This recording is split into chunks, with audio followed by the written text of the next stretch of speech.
Hi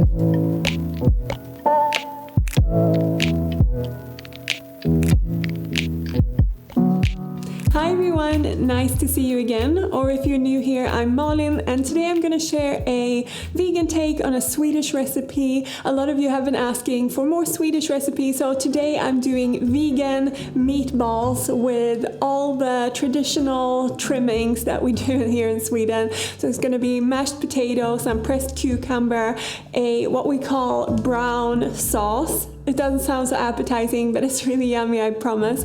And I'm gonna serve it with some lingonberry jam.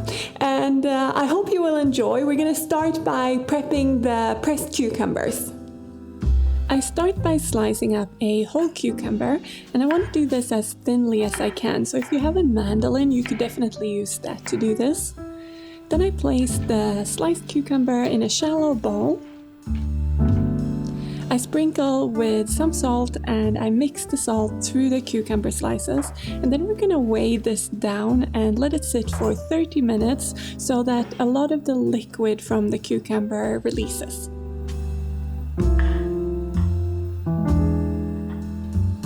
While the cucumber is being pressed, to get the water out of there, we can prepare the pickling liquid, which ironic enough starts with some water, and then I'm adding in some spirit vinegar, which adds that tangy flavor.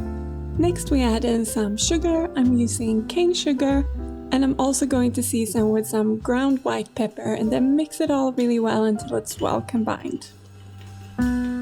After about 30 minutes, I drain the excess water from the cucumbers, and then I sprinkle over some chopped up fresh parsley, and this just adds a nice freshness to these cucumbers. And I mix the parsley through the slices before I pop the slices into a jar that I top up with the liquid I just made. And don't spill as much as I did, it was definitely a mistake. But once all the liquid is in there, I pop a lid on it and place it in the fridge for a couple of hours before I serve.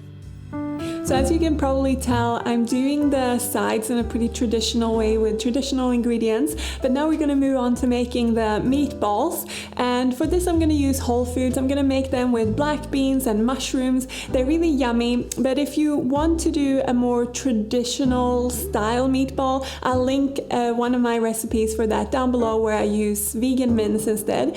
But yeah, I really hope you tried these ones. Let's get started on making them. First off, we're going to make some egg replacer made from milled flaxseed. So I combine flaxseed with water and soy sauce. I give it a good mix and I let it sit for about 15 minutes to gel. In the meantime, I prep the other components for the meatballs. So I start by chopping up one red onion pretty finely.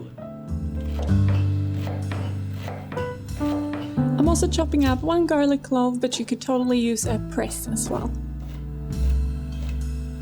I set the onion and garlic aside, and I chop my mushrooms into chunky pieces, and the mushrooms are going to make a base for the meatballs together with black beans. And what I do with my mushrooms is that I pop them into my food processor and I pulse them until they become similar to the texture of minced meat. Next, I want to get rid of as much of the liquid from the mushrooms as possible, so I saute them in a little bit of oil along with the onion and the garlic until they've shrunk in size and the moisture has evaporated.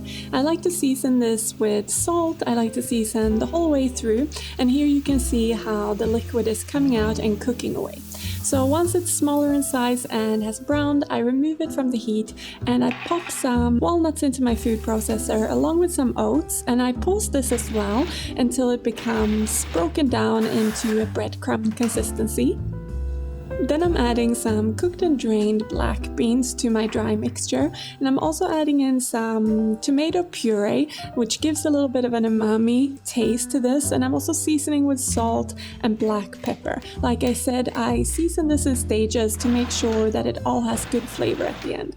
I pulse this as well until it's a crumbly consistency, and I add it into a large mixing bowl. I'm also adding in the cooked mushrooms, garlic and onion before I check on my flax this egg, and as you can see it's gelled nicely, so I pop that into the bowl as well, and I mix it all together really well until it's combined, and you can shape it into balls. I like to use my hands for the last part of this so I can really feel when it's ready to start rolling. And I recommend rolling these into small to medium-sized balls, because with this mixture this gives the best results when you cook it. And I'm going to bake mine, so I place them on a lined baking tray, but you could also fry them in a pan. If you're frying them, do so in a little bit of vegan butter or oil, and make sure to keep an eye on them not to burn on any side. And if you're baking them, I do so for 25 minutes at 180 degrees, and after 15 minutes I move them around. Now that the meatballs are in the oven and cooking away, we have some time to prepare the mash and the gravy, or the brown sauce as we call it, and we're gonna start by doing the mash. Since I'm making a pretty traditional mashed potato, I start by peeling them and then I chop them into smaller pieces so that they will cook faster.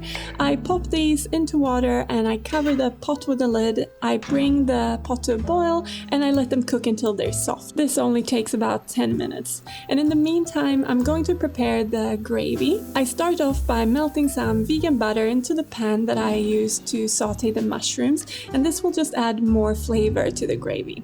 Once it's melted, I add in some cornstarch and mix that through the butter until it's smooth, and then I pour in some water while I continue to whisk. I'm also adding in a vegan cooking cream made from oats, but you could use any vegan cooking cream that's unsweetened. Then I season this with some dark soy sauce as well as a stock concentrate made from caramelized shallots, which adds lots of flavor. I give it all a good mix to combine, and I bring it to a simmer, which activates the cornstarch to start thickening the sauce. And when I'm happy with the thickness, I season with some black pepper. It's already salty enough from the soy sauce and the concentrate, and once that's mixed through, I take it off the heat. By this point, my potatoes are cooked, so I add a little bit of vegan butter to them as well as some vegan milk, and I season with salt and black pepper. I'm using soy milk in my mash, but you could use any kind of plant milk that you like.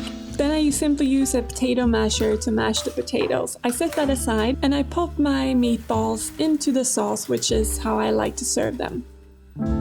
So now that we've prepared all of the components for this dish, we're ready to serve it, and I'm going to do that with some lingonberry jam. And I thought I could just talk a little bit about this briefly, because maybe some of you don't know what lingonberries are. And lingonberry jam is a Swedish staple. Pretty much everyone has it in their fridge. It's a little bit tangy, but mainly sweet. And the berries grow wild in the forests here in Sweden, but I know that you can't get it everywhere else in the world. I would say that you could try maybe making a cranberry sauce or something like that to have alongside with the dish if you can't find lingonberry jam, but you can also usually buy it at IKEA, so that's a little tip. But now let's put the dish together and see what it turned out like.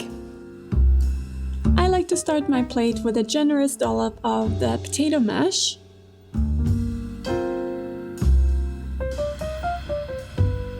I follow this up with some vegan meatballs and the gravy, which are all mixed together now, which makes it so delicious and full of flavor. Then to lighten things up a little bit, I'm adding my pressed cucumbers, or quick pickled cucumbers if you like, and I'm also adding my lingonberry jam. I just bought this in the store. It's quite sweet, which is a really nice contrast to the meatballs and all the savory gravy, and that concludes my dish. So that's my take on Swedish meatballs vegan style. I hope you enjoyed this video and that you will try the recipe. As always, I will link everything in the description box for you, and I look forward to seeing you in the next video. Take care, thanks for watching, bye!